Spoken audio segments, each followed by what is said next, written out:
এইভাবে নামাজ পড়তেন তাহলে আমাদের দেশের 18 কোটি মানুষ এভাবেই নামাজ পড়তেন। শাহজালাল রহমতুল্লাহ এইভাবেই নামাজ পড়ছেন বিদায় 18 কোটি মানুষ এভাবেই নামাজ শিখছে।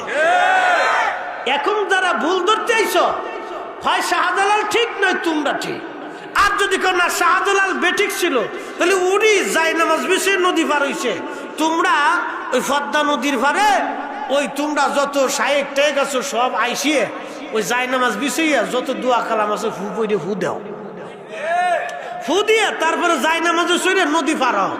যদি পার হইতে পারো তাহলে আমি ফরিদি সাহেব বললাম বিনা দলিলে কোনো কথা নাই, তোমরা যা আনছো আমরা তা মেনে নিব।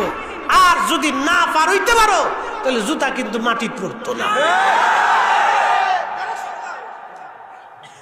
কত খারাপ খুশি ভাই, এর সাথে তো আমার ঝগড়ার দরকার নেই। দরকার আছে? শাহজালাল রহমতুল্লাহ প্রমাণ দিছে, তুমি প্রমাণ দাও। কথা ক্লিয়ার না ভেজাল আছে? তবে তুমি যদি প্রমাণ দিতে পারো তাহলে বুঝবো তোমারটা ঠিক, আর যদি না দিতে পারো তাহলে বুঝলাম শাহজালাল রহমতুল্লাহ যেটা আনছে ওটাই ঠিক।